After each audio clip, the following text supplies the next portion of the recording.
Hey Chris, how are you? Doing good. How are you? I'm doing great. Today we have two of some of my favorite people, Candace and Derick Fedders. They do Santa and Mrs. Claus and have done many, many paranormal investigations, and we love them. And let's go ahead and bring them on up. Get them up here. Evening, Hi. everybody. How are you all doing? Hello. Doing Thank you. Hi. wonderful. Yes, thank you for Welcome. having us. So, As you see, go it's past Christmas season. We're in incognito, so we can go around watching, making sure everybody's being good. That's right. Around August, September, just like the Tim Allen movie, all of a sudden we'll magically get a little bit whiter. Yeah, that's right. That's awesome. Chris, do you want to start out? Sure, we can do that. So when I first met you guys it was you were already established and you were already Mr. and Mrs. Claus and you were very rooted in the paranormal. But I'm kind of curious, were you guys paired up as a result of the paranormal? Like, how did you guys meet? Was it paranormal based? Was it Mr. and Mrs. Claus based? Like, what's the deets on that one? I don't think I've ever actually asked you that before. She likes to know the story. So we met as Santa and Mrs. Claus. Derick is a third generation Santa. So his grandfather, his father, and he is Santa. I'm a second generation Mrs. Claus. Even though my mother did not don like the full outfit, she was everybody's Mrs. Claus. Like she'd go around dumping Christmas things at different people's houses and then run away in the middle of the night. And I'd always help her. Like, nowadays people have Ring cameras and stuff and she'd be arrested. So Christmas was always my passion. Christmas was always his passion.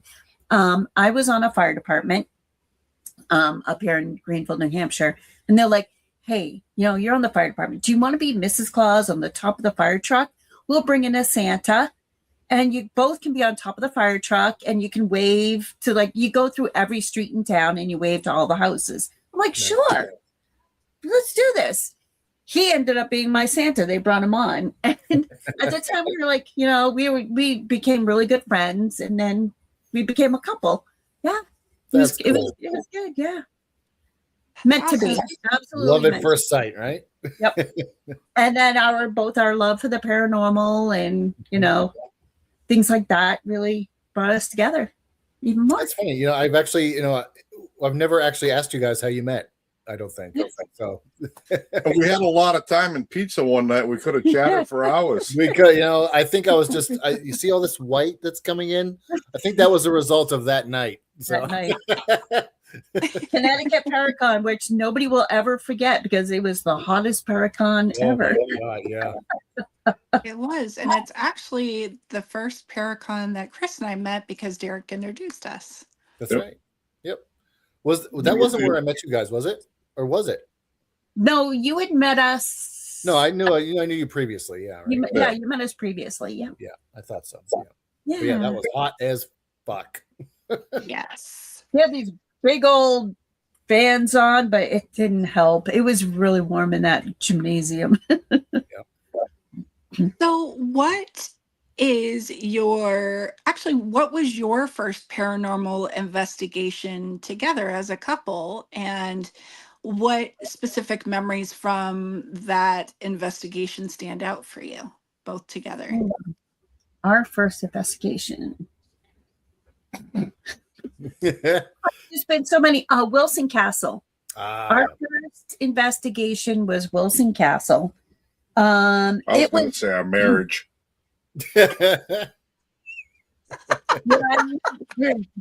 You had me there. I've Derick's put himself on the naughty list. I own the list. It's okay. I own the list. Yeah.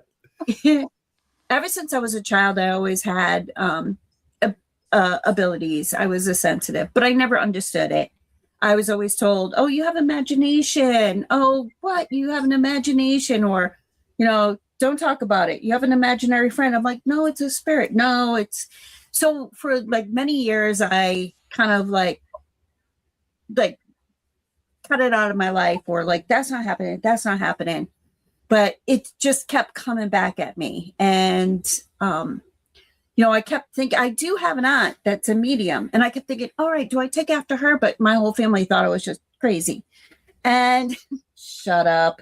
No, I'm reading points. You might end up in the closet again. Well, geez. No, that's another story. That's escaping. Jesus. But I always had, visions, or I could hear spirits and things like that. But I ended up denying it. I blocked it out for many years. So a few years ago, we met this amazing drag queen, because we like to go to drag shows. And, well, we all know Monique Too Soon. And she said, hey, I'm doing this drag queen thing at Wilson Castle, paranormal. And I'm like, excuse me? And I'm like, I'm like, we're there. Yeah. And so, I mean, as a kid, I saw spirits and different things in our old homes as I grew up. But we went to Wilson Castle with, Monique, and that was an experience. That was really wonderful. But that was our first time doing a paranormal event. And then I was just hooked. I still kept denying my abilities, saying, nope, it ain't happening, until Sam Balchusis got a hold of me. Love Sam. But we did many investigations. And then we decided one time that we were going to do it as Santa or Mrs. Claus. And that changed everything. Yeah. That's awesome. That kind of leads me into my question for you guys. Do you ever find that because you are Mr. and Mrs. Claus, when you connect with children, they are much more apt to communicate with you back, as opposed to maybe if you weren't in costume, or if you weren't presenting yourself in that fashion? Like, do you think there's a line that there is there, if that makes sense? I think it's a different comfort level for them, right? Where it's something that in most cases brought joy, right? And so they remember that time frame.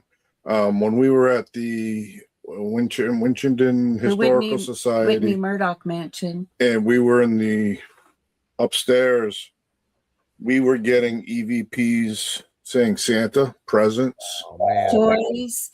And it was funny because we weren't going to do this investigation as Santa and Mrs. Claus. We were busy. We were doing a Toys for Tots event, and we were doing different fundraisers all day. And they were saying, hey, you got to come down to Massachusetts because we got this going on. We said, sure, we'll be there.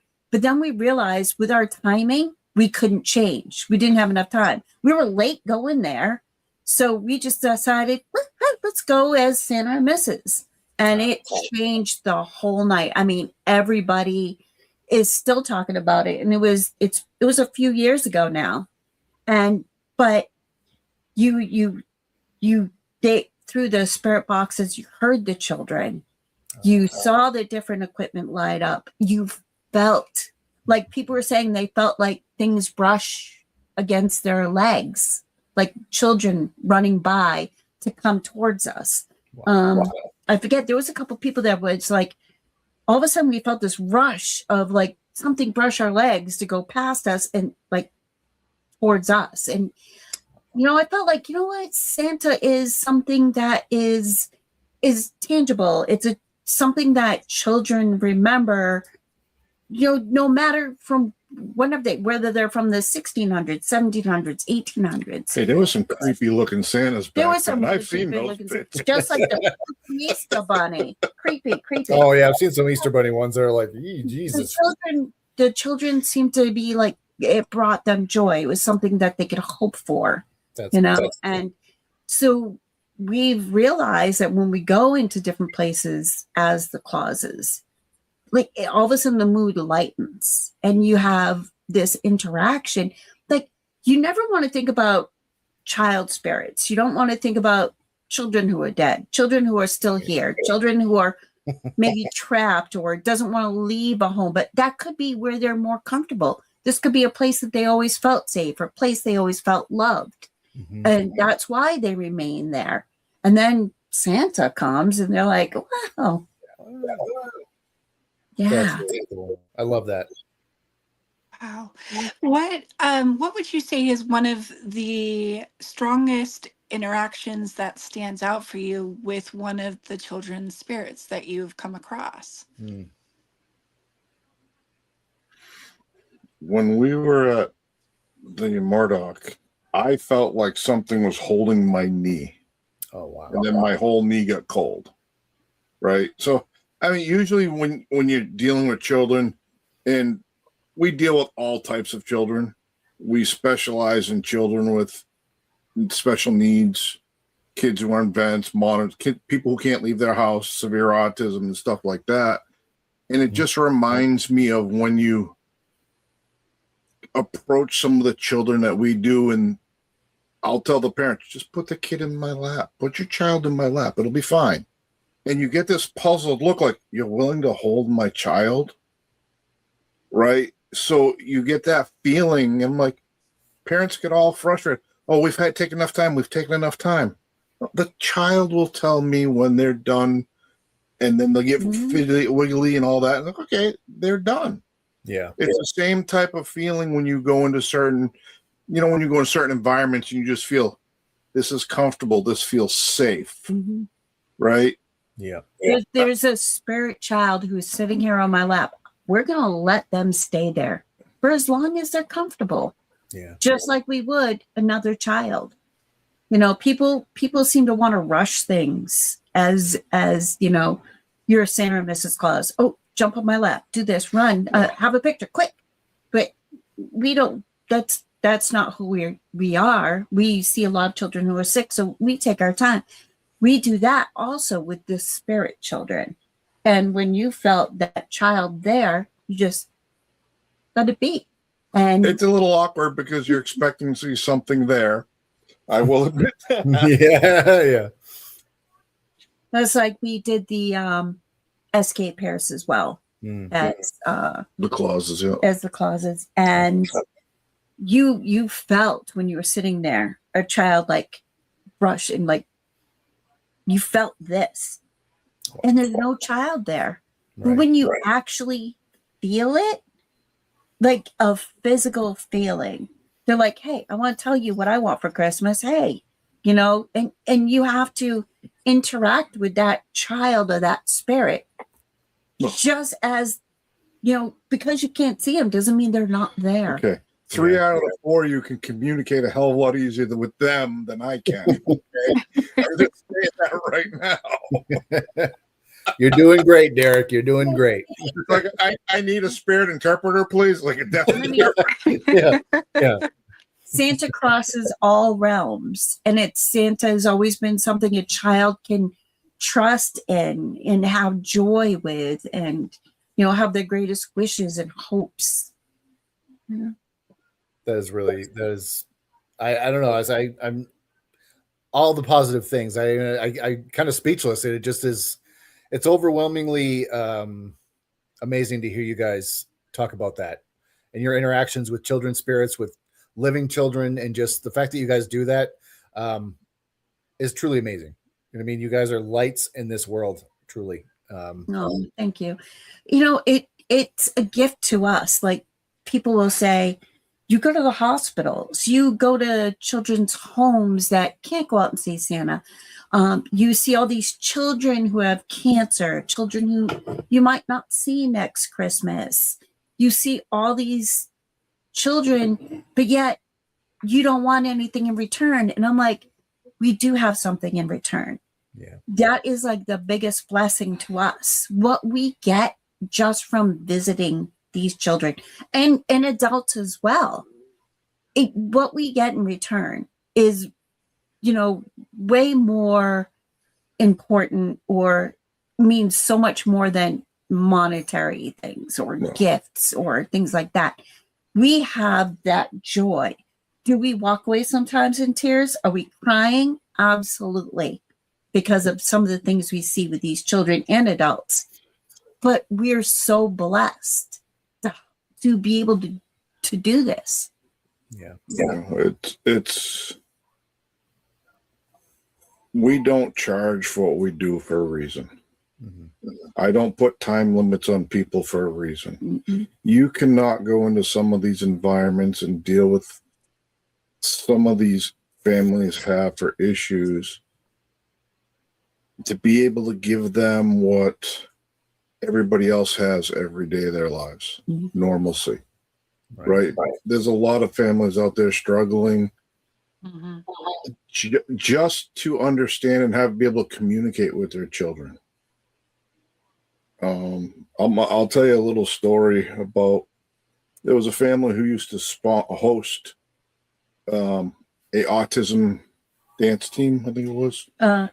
No, they ran a dance studio, but they held Christmas parties for children with autism who couldn't go see Santa in a mall or do anything. It was very quiet, low key. I walk in. No, for these environments, I don't wear my bells or go big ho ho ho's. Right? I just walk in and they're all watching a Christmas movie, and this one little boy turns and looks. He's like, Santa. Looks back at the TV. Head snapping, Santa! All the kids around. Now, there's 25 autistic kids in this room. And they're pointing on TV. Yes, it's Santa. It's Santa. It's like, no. And then they all looked and all hell broke loose. Oh, it was chaos. But it was. We were there for almost an hour and a half. We took pictures with every kid, every family, all the kids together. We're leaving. And the parents are crying because they never thought they'd get pictures with Santa. Yeah. Now, me, the guy I am, I'm running out the door because I'm starting to get the tear, the little dribbles. And they're holding her and she's starting to cry. Yeah. It's like you see a child and they're like way across the room and they're like, nope. And so 15 minutes later, all of a sudden you see them partway to you. And you're doing things, and we read Christmas stories. Now we teach sign language, like Christmas sign language. And all of a sudden, they're a little bit closer. Maybe an hour later, they're like really close. And all of a sudden, they're like, Santa. Yeah, Santa. And it's just, you give them that time to warm up. And just like human children, we do that with the spirit children as well. Some people talk to them right away. Well, they still need their time to warm up, to us, just like any child. No, you have to set the scene. Mm-hmm. You have to set everything up so they feel like they have that comfort. Mm-hmm. And sometimes you have to look past things and block other things out so they can come and approach. Yeah. Like everybody knows, I'm like the loudest person. I'm from Boston. I get the Boston really bad. Shut up. Really bad accent. I have the really bad. I can be very loud, but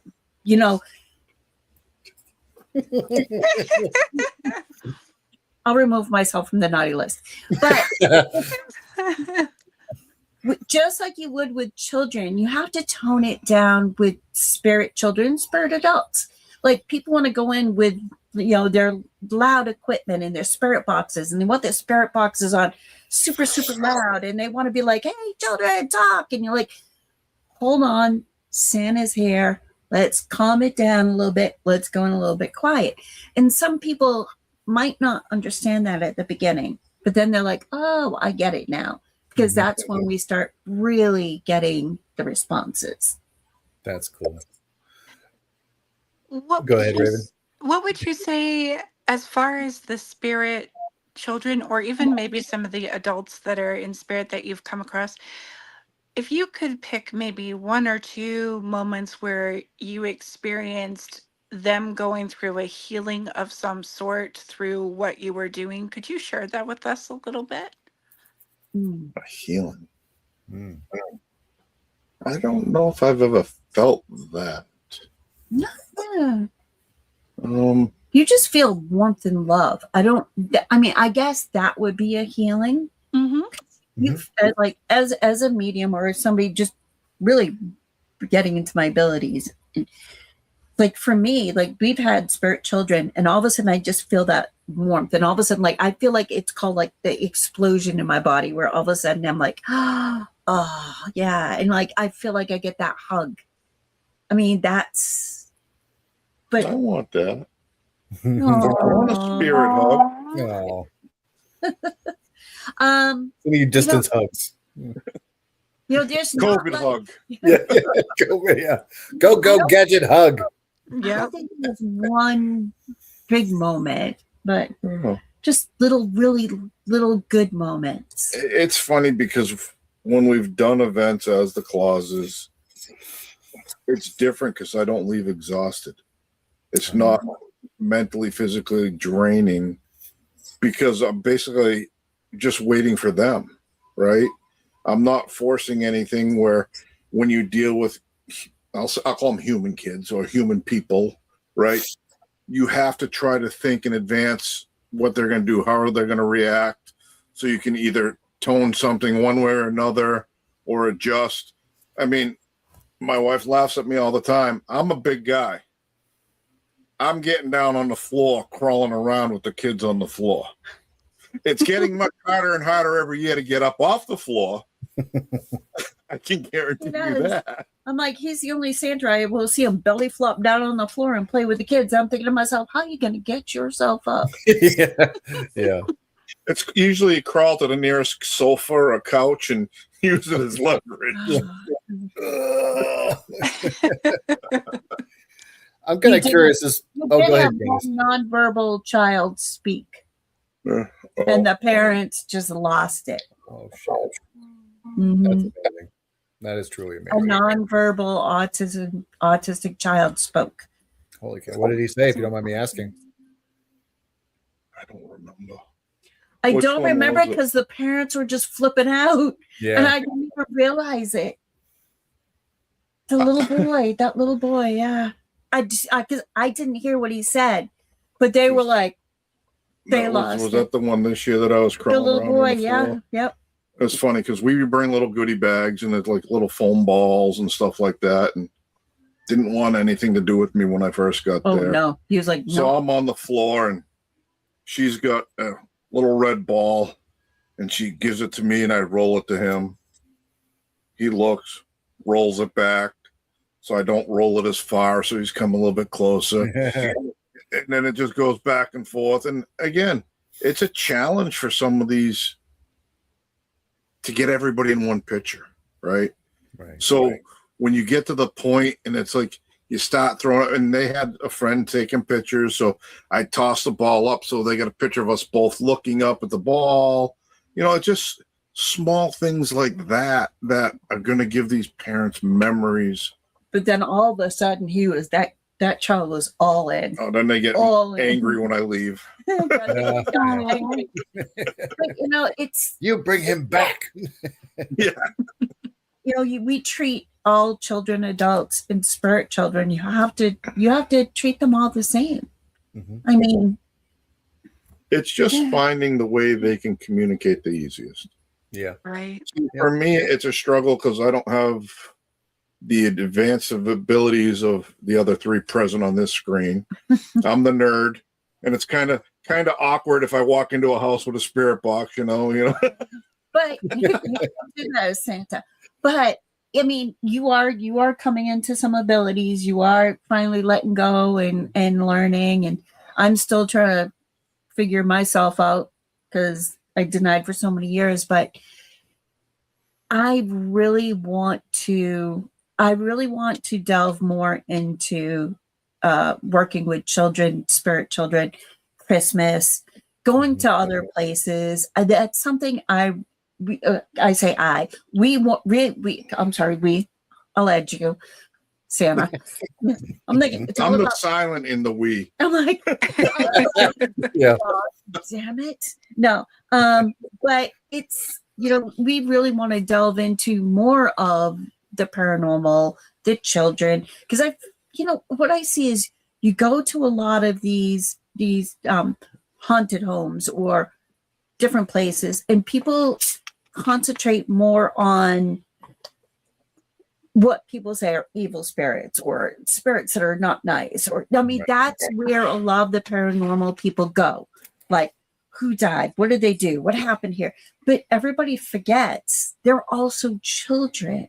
children that have been involved or children that are there. You think of decades. This home has been here for decades. It's not just one family, but there are different multiple generational families. And you have to remember that no matter where you are, there are also children.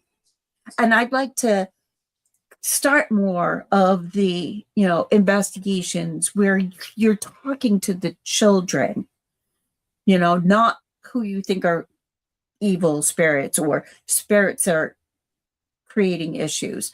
We know children are naughty. We know that they're mischievous. I want to see what they're doing in these homes. But you want to I want to get more into that realm and work with that. That's incredible.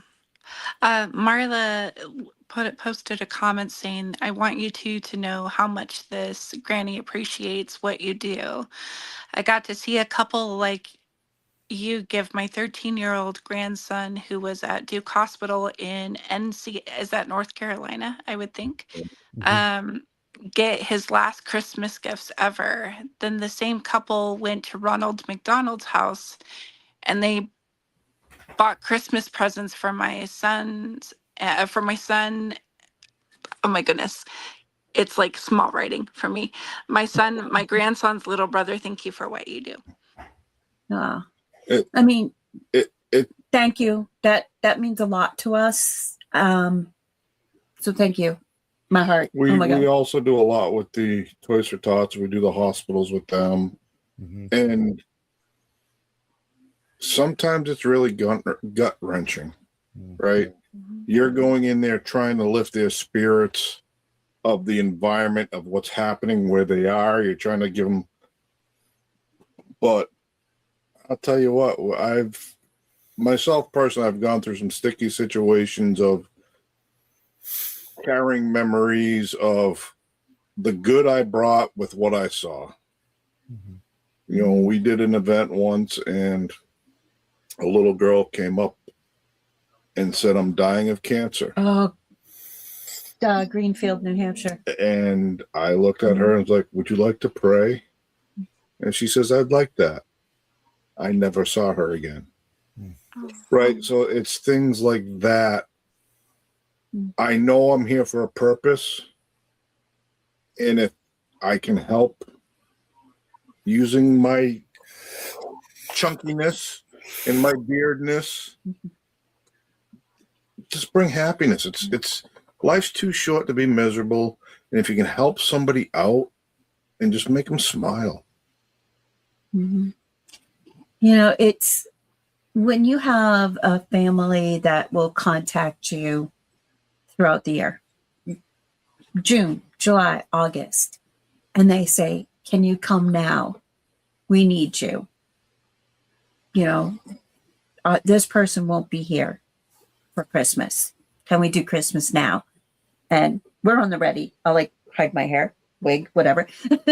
But like I said, September, October, we all of a sudden Tamel and go white. But you have to be there. And then you wonder, how can we possibly visit these children and adults who have passed? And that you've seen them for a few years, or you've seen this time, and then you're not going to see them again. And then that's what makes you wonder. That's what gets your heart going, is even though they've passed, their spirit is still the child. Their spirit still, needs this joy wherever they might be, because they could still be with their family. They're not leaving their family. And so you think about that. You think about, where are they now? What are they doing? Are they still watching their family? They are. And you're happy that you brought them that joy before they left this earth the way they did. But you wonder, can you still bring them joy? Can you still give them a gift? Yeah. I would think that the answer would be yes, you still can. That's just my opinion, but Mine too. Well, you can hear them. I can't. Says you. I'll tell you what, if they start unwrapping a present that I bring them, I'm done with it. Yeah, that's it. Yeah. Yeah. It's kind of, I am curious about something in regards to the children's spirits that you've connected with as the ParaClauses when you're out and you're in full costume, right? You've done investigations as that, obviously.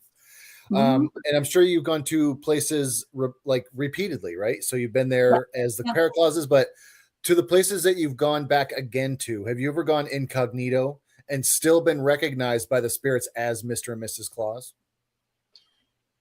It's funny because we don't say it. It's a weird thing. You don't say it, but I felt like going back to SK Pierce, that when you suddenly feel that like hold on to your lower leg, you think, all right, that's a child holding me, because an adult's not going to be holding on to my leg or brushing up against, unless it's a cat or an animal, you don't know.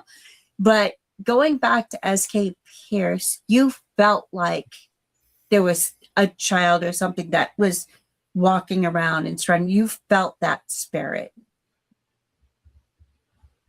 Yeah. It's a feel good moment, Usually when we go on investigations as the non-ParaClauses, I'm too busy setting up equipment, doing all the gear, and watching over everybody who's there, making sure stuff doesn't go awry. But yeah, you know what? To be honest, I don't think about it. Yeah.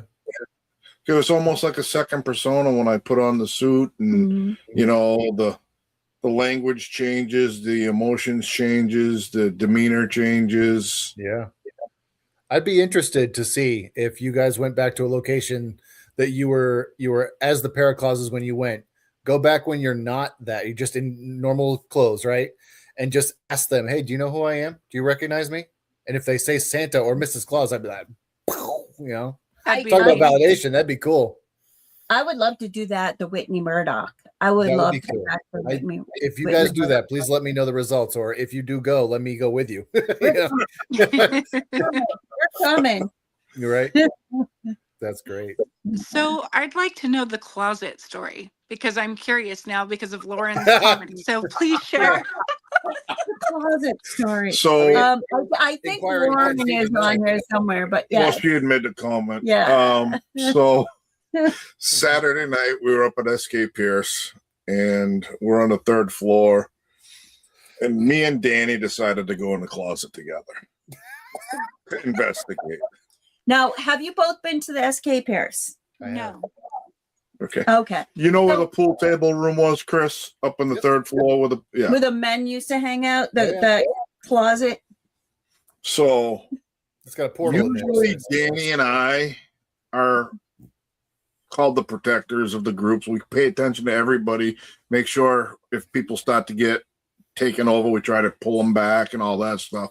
Yep. Well, me and Danny kind of abandoned the group and we sat in the closet for a little bit, and all we could feel was a cold breeze across our ankles the whole time. And then we came out and everything went downhill from there, basically. Yeah, everything went downhill from there. I'm going to keep my inappropriate jokes to myself. Yeah. Oh my goodness. It was a good night to start with, and then kind of changed. It was a very interesting night. When you say it changed, what do you mean? Like the investigation changed, the atmosphere, like everything? It went south quickly. Yeah. Really?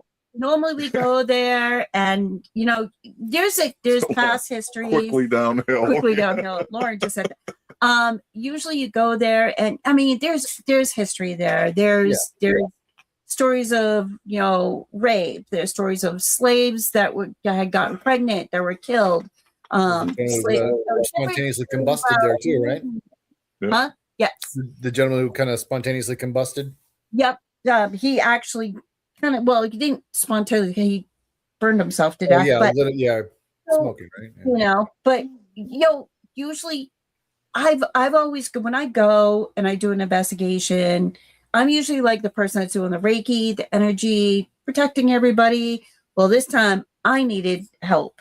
Oh. Lauren and I, we both got removed from the building, Holy cow. got taken outside. I don't even remember getting taken outside. We both got removed out of the building. And then I just remember us laying on the, or sitting on the lawn, hugging each other. Yeah, you know. But that's what I needed. And they complained about my saging them because it smelled like weed. So it did smell. But normally, Sure, sage. Positive. Well, it was Massachusetts. I don't know. It could have been anything. well, the SK Pierce Mansion has new owners. Yeah. Things have changed. Things have moved around. It's now an Airbnb. People get, or when you go investigate, you can stay there the whole night. They even have new beds in there in areas that were not beds before. People can stay overnight. So they're thinking that maybe somebody could have done something, Ouija board, people do things that they shouldn't have been doing, whatever. But it just, so we felt it at Christmas time. There was like a little shift. Something was not quite right. And we've been there several times. This time it was totally different. Now, usually the spirits there would like screw the men. You know, they would screw them. This time, these spirits, and they felt new, were after the women. And women who had been there before. And it was just, I got really anxious. I got angry. Poor Scott Allen was with us, and I wanted to punch him because he was in my freaking way.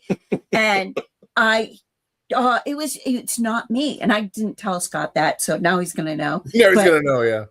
All of a sudden, my anxiety started going up, and I was like, I just wanted to punch everybody. Lauren wants to tell you about the growl. And the growl, yeah. And I wanted to run, right? So they brought us outside, saged us, calmed us down. And then Sam, because it was Sam Baltrusis, wanted to do his like seance, right? Mm-hmm. So they were going to do the seance, and they were doing it in the women's parlor. But they decided, Lauren and Candy, you need to be outside this. Don't be a part of this, because whatever was there was trying to affect the two of us.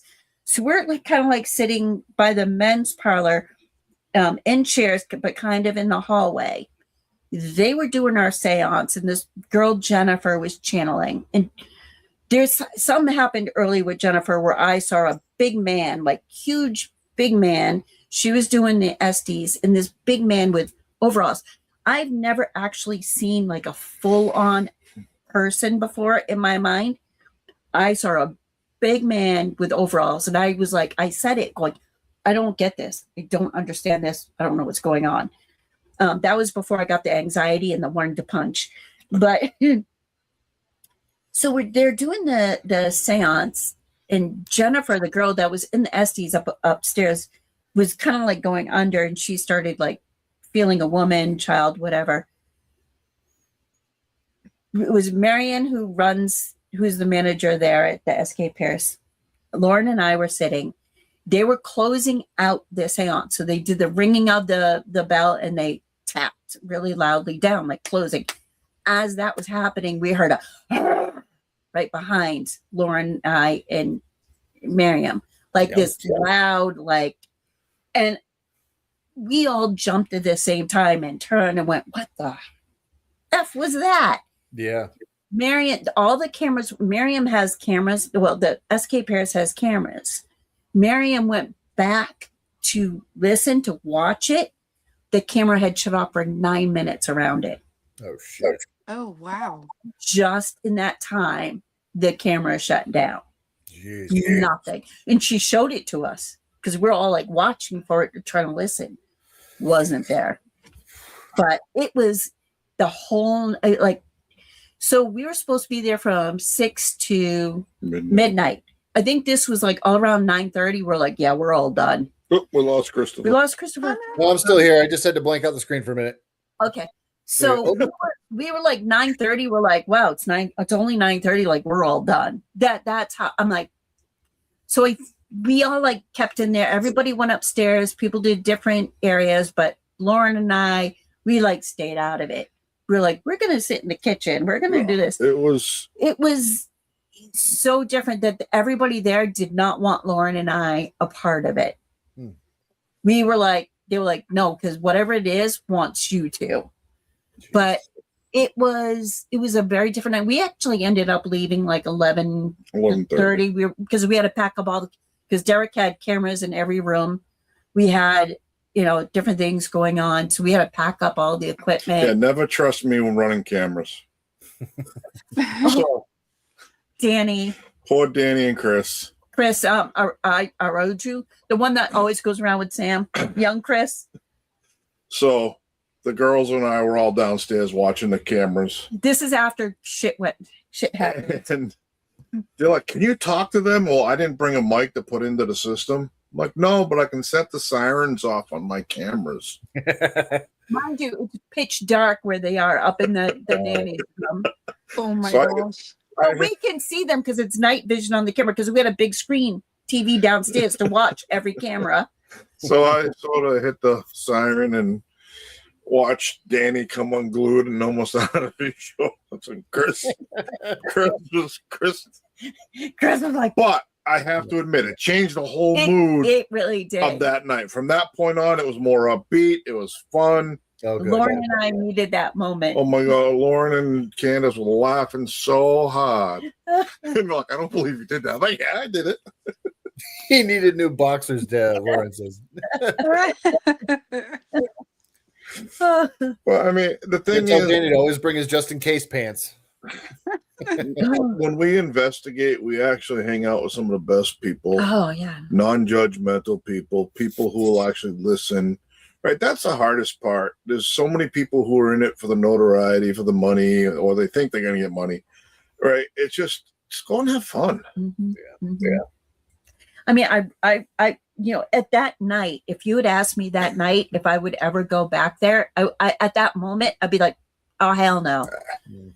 But now I really want to go back because one, I didn't get a chance to connect with Maddie Cornwell there, who is the nanny who I always connect with. I want to go back and talk to Eno because our conversation got cut short. But it's like I'm like, I can't let something like that affected me differently than ever before affect me from ever going back. Yeah. Well, it's interesting because I'm going to quote Lauren here because she calls Danny and I protectors. If Danny works with her, I work with Candace. But when we're all together in a group, me and Danny are just like on the outsides, always looking in. And whenever we've separated from the group or left our spouses' sides, something goes south. Yeah. That's when I was in the circle with Sam doing a seance. Danny came in away from the ladies. Something happened to them. We were in the closet together. Something happened to them. Yeah. Right. So whatever it was, knew how to get the best opportunities and pick the right time to do what it wanted to do. Right. And the funny thing is, I'm usually the one that's a protector. I'm the one that's usually doing the Reiki, the energy. Like we went to Wilson Castle one time and 3 different people got taken over, channeled, like needed protection. Like we had one person get taken over. So Sam was yelling at me to go to them. It was Heidi Kemper had, it was a violent the way poor Heidi got taken over. And that's when we were doing a seance. And I was trying to help Heidi. I was doing that. Then after that, somebody else, Chris got taken over, our son, Chris, trying to help him. Then I got called to somebody else. And so this whole night I'm running around helping, doing energy, removing stuff. And then, so I'm usually the one that's trying to help and protect people. But this time I was the one that needed it. So that just threw me off and just really upset me the whole time. Yeah. But I'm like, this Claus is not supposed to be the one getting mad and wanting to fight people because I was getting ready to punch Scott Allen and that poor guy didn't even know it. He didn't even know. I'm like, you just stepped in my way and I'll take you down. Skiing Manor too. Skiing Matter. Yep, with Chris. Yep. I love Scott, but I bet you could take him, Candace. Yeah, poor Scott. He doesn't even know. You said it, not us. I would hope he would laugh at that. I hope he would know that I was. I didn't even tell him that I was getting ready to punch. And then he wanted to go upstairs with me to go get my REM pod. And I'm like, oh, go away. Yeah. Not me at all. It was just kind of funny. But poor Scott. You have one of the most kindest energies. And so picturing you like that, it's a little bit funny because we don't see you in that way. Yeah. I'll send you some pictures. Yeah. See, there you go. That's the fighting spirit. That's awesome. Oh. No, it's funny. I never thought I'd use my Reiki training. Yeah. And I actually had to this weekend. Yeah. Better to need it and not have it than have it and not need it, right? Yep. Yeah. You know, it's like, you know, when I try to be loving all the time and I try to help people and I try to like, I'm always the one giving everybody hugs. I love hugs. But I wanted to punch and get rid of everybody the other night like it was nobody's business. It was a good thing you weren't there, Chris and Raven, because right. I think I would have cried if you told me you wanted to punch me. I'd be like, no, why? Yeah. What did I do to you? Yeah, what did I do? Yeah. Danny said to me, he said, you were clenching your fists. You were angry, but you look like you were crying at the same time. I'm like, I have no clue what you're talking about. Oh, wow. So you weren't even you weren't even cognitively aware that that was happening? I remember bits and pieces, but I don't remember what they were saying to me. Yeah. I don't remember leaving the building to go outside onto the lawn. I remember hugging Lauren, sitting on the ground hugging Lauren. But yeah. Okay. I mean, this not supposed to be happening to me. I'm Mrs. Claus. What the hell? What the hell? Yeah. But you know what? That also goes to show that it could happen to anyone. You could be the kindest person there is. And in some of the locations, you know, it happens. You need your guard up and you need protection. You need to go in, have a boundary within yourself, have a boundary to them, tell them your boundaries. And we all do like what I don't know if you know Sam's crystal shield of protection, the whole thing that Sam does before we start doing any investigation or thing. But I think that what was I saying outside? You were actually saying all that when you're outside. I don't know what I was saying. What was I saying outside? I don't understand. But it was just you know, you have to, and I think that because we all do it as a group, the protection, the boundary, I think you still need to do something within yourself to do that. And I didn't do enough. Well, possibly, or I'm just too open. I don't understand what happened. And we had Spirit Squad meeting early tonight, and I'm like, I don't understand it. Oh, yeah. No, the whole thing is, she said, this isn't me, I'm the protector. I think people get comfortable when they go to the same place over and over again, right? Mm-hmm. So your guard's not as defensive when you go in there as protecting yourself. I didn't feel anything this time. I'm not going to feel anything the next time. Yeah. Then you go the next time and it's a total different day, total different phase of the moon. All that, right? It just you never know who's there before you. Since you were there, what did they bring in? And people don't understand. Just because you're going to investigate, you could be carrying crap with you, spirits, bad spirits, and they're just riding your coattails to like find an easier place to reside. Right. Mm-hmm. And you don't know you don't know what's changed in there. Like I always say, you can change any spirit's narrative. Like you can have the nicest, sweetest person in any home. This spirit can be the kindest person, but you have like people who are investigators like us. People go in going, "What'd you do? Are you angry? What'd you die from?" Blah, blah, blah, blah, blah, blah.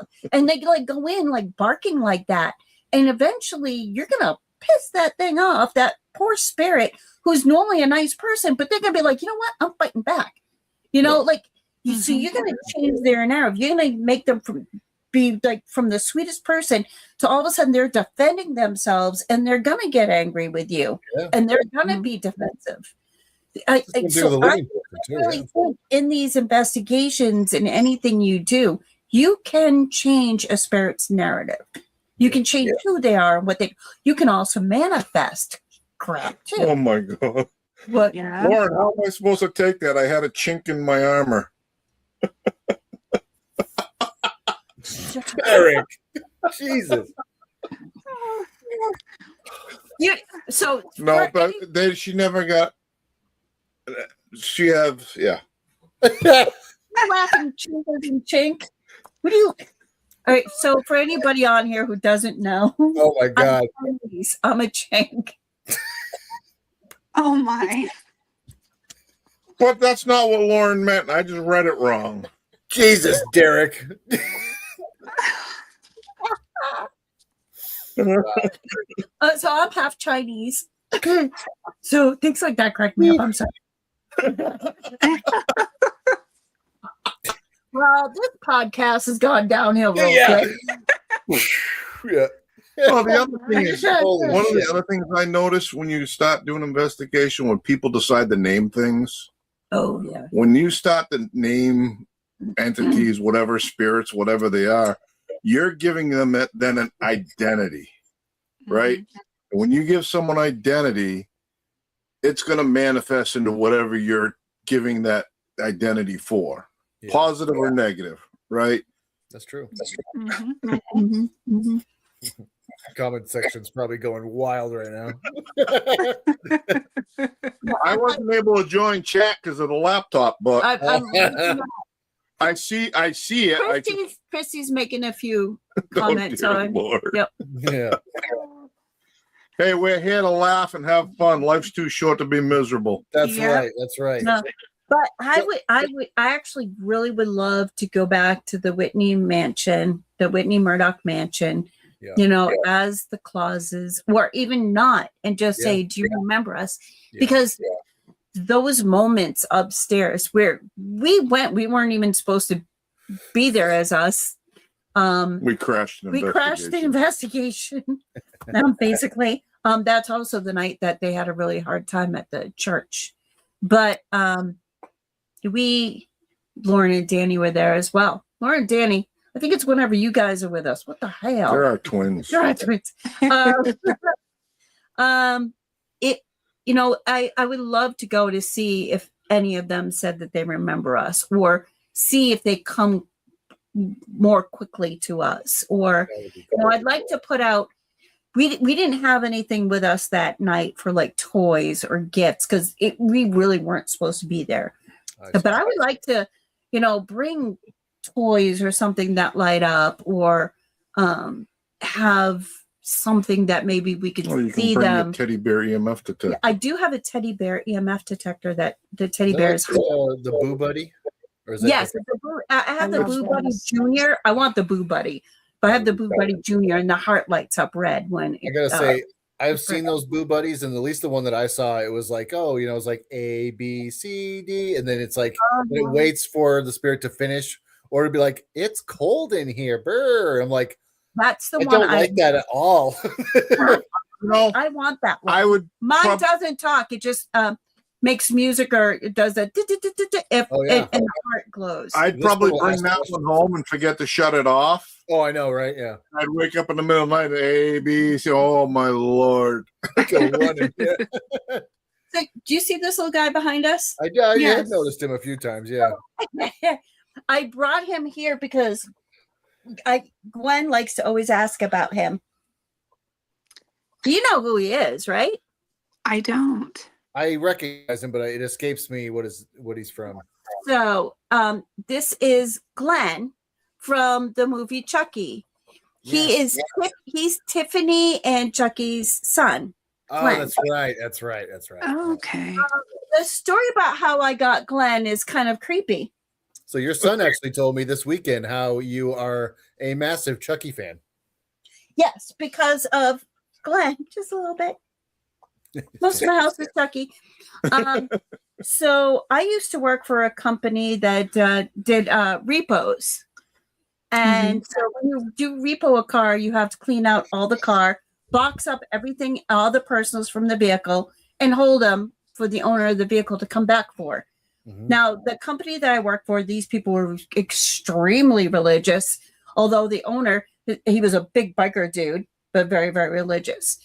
We went to go open up this vehicle, and we were opening up the back hatch, and I was probably 3 feet away from the vehicle, and the big biker dude owner, religious guy, was opening up the back of the vehicle. He opens it up. Now, I'm behind him like 3 feet. Glenn here, which I've named him Ezekiel because I wanted him to have a biblical name. So Ezekiel here leaped out of the vehicle, past the owner, and onto my chest. Oh, shit. Oh, wow. Out of the car, it was 3 feet. Damn. The owner of the company went, I'm out. He goes running. And I'm now got this doll in my hands. And I'm like, what do I do with it? I'm like, well, I felt like I couldn't box it up. I couldn't bag it. I couldn't put it in the storage area. I did not know. I'm like, for some reason, I can't do this. I brought him into the office and I sat him in a chair next to my desk and I start working. The owner's wife is like, what is that? I go, the doll.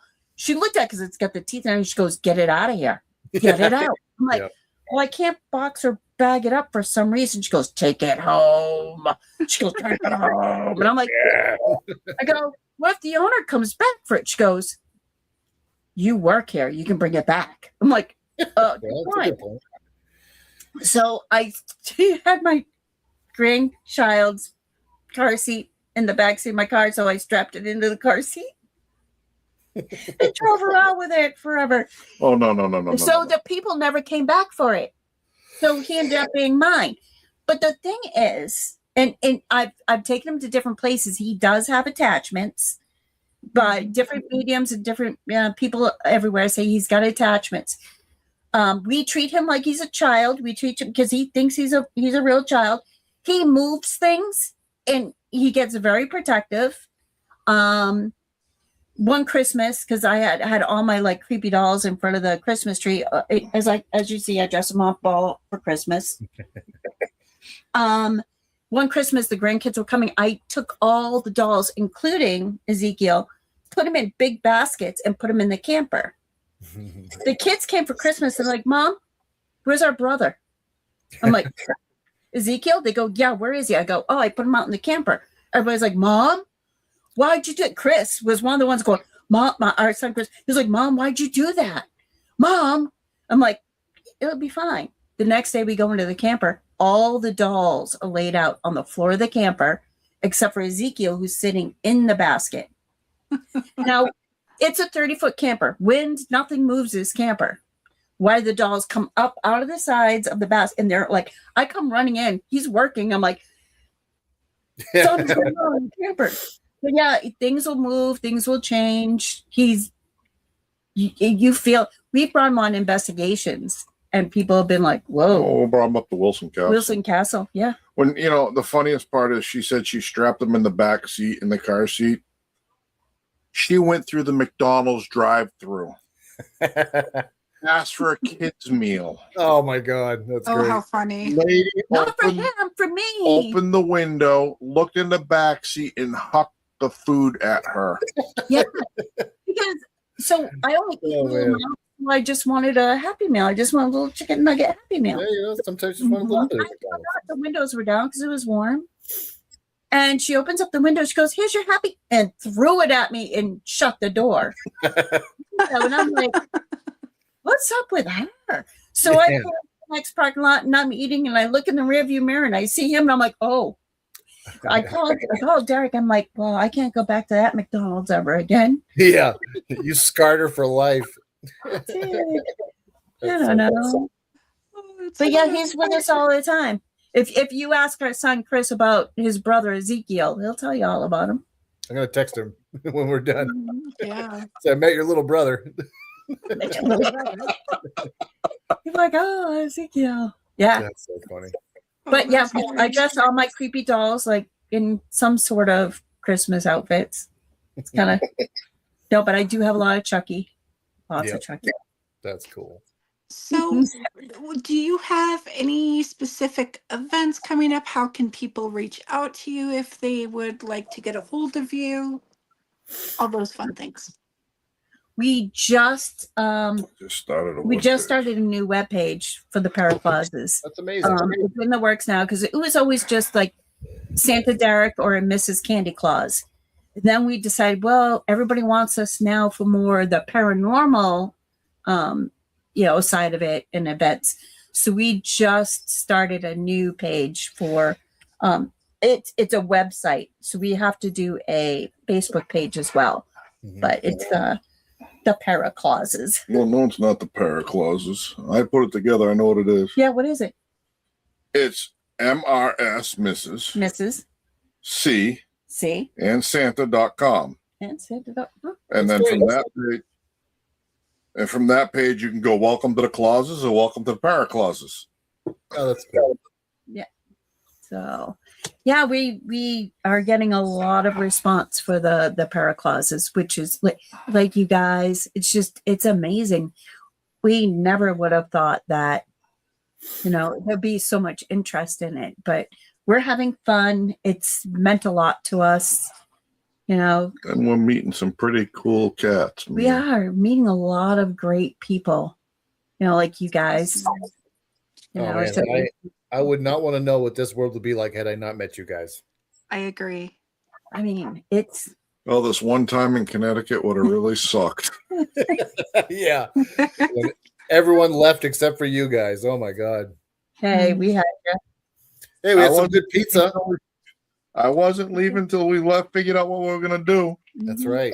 and then that was the best pizza I've had in a long time. It was good pizza, It was I just think a good time, good chat, good talk. Yeah, cakewalk. good conversation, good hanging out. I You mean, know? you brought Chris and I together to meet. So without you having met both of you, who knows if I would have met Christopher or not? Yeah, it's all. You never know. He was right across from you. It's hard to miss him. Well, yeah, but at the same time, you never know. We might have not Yeah, that's right. talked at the time. You never know. And Probably Raven would've happened then. had me at a little ghost. Yeah. Oh my gosh, I recognize him. That was at Mass Paracon Mhm. Nice. with you and Matthew. Yeah. We're supposed to have a table down there. Mm-hmm. We're gonna be just for the radicals. Yeah. Yeah. If you guys are staying for the Mass Paracon, if you're staying at the hotel in Middleborough, as part of Mass Paracon, I'm the ambassador for everybody at the Middleborough Red Roof Inn, Oh, shit. What's the date? for that? which is not that far from the Mass Paracon. What are the dates for that? It is. If you didn't put it on the calendar, we're all in No, trouble. it's on just to the let you know. calendar. Yeah, so I'm the ambassador for everybody staying at the Red Roof Inn in Middleborough. And it's funny because that's the hotel that I usually stay at when I go home to my family because I grew up down there. Okay. Oh, fun. I don't see it. I grew up in the Bridgewater Triangle, Oh, The Huckamuck the Swamp. Huckamuck Swamps. As a kid, we used to go partying in the Huckamuck Swamps. That's where I met my first Pukwudgie. Did not know what it was until just recently. I'm like, oh God, that's what that Lauren was. beat me to it October 2nd through the 4th. Okay, I'll put it down on my calendar so it's currently there. have nothing going on. Well, no, I don't. I thought you both were vendors there.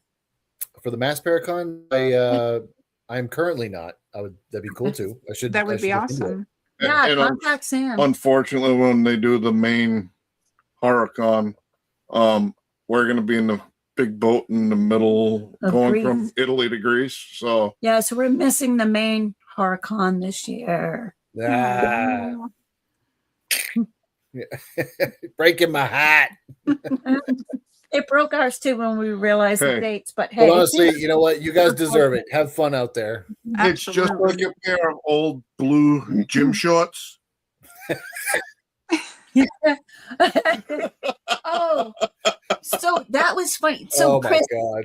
did Haley tell you that I kept talking about that man all night, Did you? Yeah. and I kept thinking, "Oh my God, this guy is just won't leave me alone," and I'm doing mics. Oh yes, you did. Yeah, that's right. Yeah. And then you got him, and it was, That was I was it. cracking up, but I will tell, I did not get the shorts part. So no, when we're off camera, I will tell you what that gentleman said to me after the fact.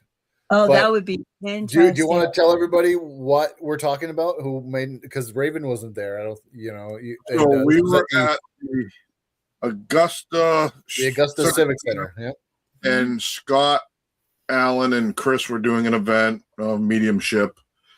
The and gallery, yeah. The gallery reading, and Chris was up there, and he's picking this one guy that's talking to him, communicating with him. And he goes for about 3 or 5 minutes, and can anybody validate this? And this one gentleman raises his hand. And the first question, did he ever do a grab and go? Is that what it was called? Case race. Race. And he's like, yup. And he's like, I can't say this other part. And he's like, go ahead, say it. It doesn't matter. Everybody's like, mind you, in front of 330 fucking people, mind you. And he's like, okay, I have this vision of, the old blue sweat gym shorts with the white lining on them. I forget how you said it. And he's like, yeah, and his balls are hanging out. The guy's like, yep, that's my buddy, all right. Like, yeah, there's only so many key points that would pinpoint directly to him because no one else was taking that one. yeah, that really kind of narrowed it down. I mean, that was fun. We also had a really good time at the Salem Paracon, where it was so funny because Charles and Thomas kept saying, you guys got to be vendors. And we're like, we can't. It's a really hard time of the year. It's a part of our busy season. We can't do it. They're like, we really want you guys to be vendors. I'm like, we'll stop in really quick for a few minutes, but we can't be vendors. And then all of a sudden we show up as the Clauses. Wow, Charles lost it. He was like, oh my God, this is the best. And then Santa goes up to Jason Voorhees and gives him that ribbon that says, I made Santa's nice list. And Jason Voorhees like, oh. It was James Stokes, I think, right? Yes. Yep. Mm-hmm. Oh, the Rogaine, Lauren. Yeah. Sometimes this shit comes up in readings, and I'm like, I don't even like. I'm not trying to be the embarrassing one. Like, I don't know. Like, Lauren's. I don't know. She can tell you the story about the Rogaine, but it was. We've had a lot of good times together. Not even. It's. But well, it's the one punchlines, right? It's you sit there, and for me, I'm in awe because he's communicating with people I can't see, and then just the specific detail. Yeah, it's like when I Raven did my past life regression last summer, and I still can't put words to it, and it's interesting because the day I got back. I get up. I went and I'm sorry. I had AI translate what I was telling it into pictures, and I sent them over to Raven. Yeah, it was, and it was a weird experience for me. And again, it's one of those things that I just always have more questions, right? I'm the guy who's digging deep into everything that I know, and you get to the rabbit hole, and it's like, I just need more answers. Nobody's got them. Yeah. Right now I'm reading the Ethiopian Bible and the Book of Enoch, right? Book of Enoch is great. Mm-hmm. I mean, it's like, okay, but you get to that point, who's got the answers? I mean, ultimately, no one really does, right? When you do get it, I think they're trying to tell us about it, but they don't know how to translate the same levels. I mean, I think I think that we could essentially go back in and view those and maybe communicate with some of the people that can help you to translate those further at some point. Yeah. It's just a thought. We have to get back out to Salem anyhow. We do. We have to come out to Salem. And you're all coming out here on June 6th, right? Yes. Well, Yeah. not everybody. We can't afford everybody on the chat line. No, it's we love you guys and we appreciate everything you've done. You both have taught me a lot, and you both have allowed me to be open. You have allowed me to work on my abilities and think about mediumship at a different level than I ever did before. And I think that every time that we interact, I learn something new about myself, and I learn how to kind of navigate it a little bit more. And you both have just really put like your little stamps in my life, and I really appreciate that. Right back at you. You getting Definitely. green stamps from each one of them? Oh, that would be great. What'd you say? Are you getting green stamps? Yes, Oh, and yeah. green stamps. I almost thought you said food stamps. I was like, well, I mean, Only people over the age of 40 will probably understand the green stamp thing. So are we all going to make a date to go to Whitney Murdoch? yeah. That'd be fun. Let's Yeah. set it in stone. Let's get it done. That'd be Yeah. great. Actually, I've never been to the Whitney Murdoch. I'm not the organizer. I'll do it. I'll organize it. We could have Kayla do it too. She's like the master of logistics. Yeah. I was She'll just get us all talking the to best deals Kayla. on everything. I was just talking to Kayla about organizing a trip out to go get my car in California. And she's like, give a few points of places you want to stop at, and we'll make this big plan. I'm like, yes. So I'll go. it'll be Yeah. fun. I got to work for a living. I just felt like it was that Peanuts episode where he's like, you know, the Christmas one, I think, where he's like, I got a rock. Yeah. Oh my god. I just want to be a dentist. Yeah, I want to be a dentist. Herbie wants to be a dentist. Those are great. I tell you, it's funny. We work a lot with the Salvation Army.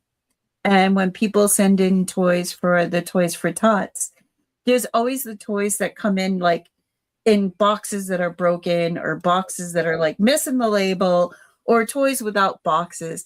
And they put them in these big boxes, and they call them the misfit toys. Oh yeah. So every year they're like, we've got a bunch of misfit toys for Santa, and they load up our cars with them so that when we visit these children in their homes, the kids who can't go out or whatever, we're always dropping off these little toys to all the kids. I mean, the toys are perfect. It was just the boxes or, you know, whatever. But like, it's the misfit toys. It's like, just like the best part. We love it. We go, oh, the misfit toys. Like we got them off the island. I'm the squirt gun that squirts jelly. You know what's funny about that is I think the squirt gun that squirts jelly is the most normal out of all of them. It's not his fault that someone put jelly in him. You realize those are all mental disorders, right? Yep. The doll is for depression. Oh shit. No, I did not realize that. Everybody's always like, what's wrong with a little doll? Why is she a misfit toy? Well, She right, had yeah. depression. So like, if you go through Jack in the Box was if you look at them and you really like think about them, No it's shit. all different. Yeah, I mental just health- ruined that movie for all you, didn't different I? mental health issues. My childhood's ruined. You feel different. You're not like the others. Your colors are wrong. Things like that. Yeah, an elephant with polka dots, right? Or whatever it was, yeah. Yep. Or train with square wheels. Train with square wheels. That's right. Yeah. Yeah. And think about it. It's about children who are different, who need to Committed be murder of a bird that couldn't fly. fly. Yeah. But it's all about children and being inclusive and loving everybody, no matter what you look like, how you represent yourself, things like that. That's what that movie was all about. That's okay. I I'll love have to that. rewatch that with that in mind. Yeah. Now you're gonna watch it, right? Yeah. Yeah. It's nobody really thought about it. but that's what the somebody movie's did. intention was. No shit. Hmm. The more you know. Sometimes the less you want to know. Yeah. But now you'd be like, oh, that poor train. I know. The train, the poor girl. Oh man, this has been awesome. It's been really cool talking with you guys and just getting to hang out. I mean, anytime we get to hang out is good in my book. Definitely. Like you're doing a podcast. I feel like we're like having dinner, sitting and chatting. Yeah, no, it doesn't feel like a podcast. Yeah, it's just we're just hanging out on Zoom. It's just very comfortable, and it's We appreciate you guys including us in your podcast. Yeah. And, Oh Christ! We're Thank honored. you so much for joining us. can't wait to work with you guys in person again. Was it you said? When are we gonna? When am I gonna see you guys again? Soon, right? Right, in a couple weeks. Either Gorham or Jim's house. At the where is it? Either Gorham, New James, Hampshire. May 2nd, right? Think Or is there before something then? before? I don't know. I don't know. You're the calendar queen. I don't have my phone right here. I got my phone on me right here. It's the James house is the next one that I have Okay. for May 2nd. That'll be at the library in New Hampshire. But Yes. Jesus, you're gonna wait a whole fucking month? What the hey? What the hell? Hell. Well, it's not a whole month. It's already the 6th. Well, almost a month. It's almost yeah. Now I'm just splitting hairs here, Well, you couldn't invite us to events when it's just you. Why is it just you and Chris? Because Chris is Chris. I mean, you and Scott. You guys are welcome to any event that I do, no matter who I'm with. Watch out, we'll show up. I just do. I got one this Friday in Augusta, and then I got another one in Falmouth on Sunday. Falmouth, Mass. Falmouth, Maine. Oh, Maine. Yeah. Oh, that's way up there. Yeah. Scott goes all the way down to the Cape, and he's going up higher into Maine. Mm-hmm. Yeah, I'll be in Augusta on Friday the 10th, and I'll be in Falmouth, Maine on the 12th. Yeah. Yeah, I'll tell you what. When we went to Augusta, that was a long ass ride home. It was Falmouth is not. Falmouth is south of Augusta, so that's But when we got to the York line, oh yeah, it was 25 miles an hour for 45 more miles. Would it take almost 5 hours to get home that night? Oof, brutal. Wow. So bad. But it was so worth it. It was such an Oh, that's amazing right. And that was night. that shitty weather night, wasn't it? Yeah. Jesus, yeah, that's right. Because you guys got home like an hour and a half past when you thought you were gonna. Yeah. Yeah. Yeah, Jesus. Yeah. Well, I'm glad you got home safe. It was, you know what? It was well worth it because that night was amazing. Just for the shorts. Just for the shorts. Like I said, stay on the podcast after we're done. I'm going to tell you what that guy said to me afterwards. You're going to fucking laugh your balls off. Well, I appreciate everybody. Thank you guys. Thank everybody with the comments. I didn't Thank get the everybody chat. who was I watching. apologize, but thank you everybody for Thank the you. kind words, and go out and enjoy your night and relax, and That's right. just make them smile. Yes. That's Thank right. you. Well, we will be back again at 9:30 p.m. Eastern Monday night next week. And we have some amazing guests that we've got booked through the rest of the month. So we will see you all soon. And good night. Peace, guys.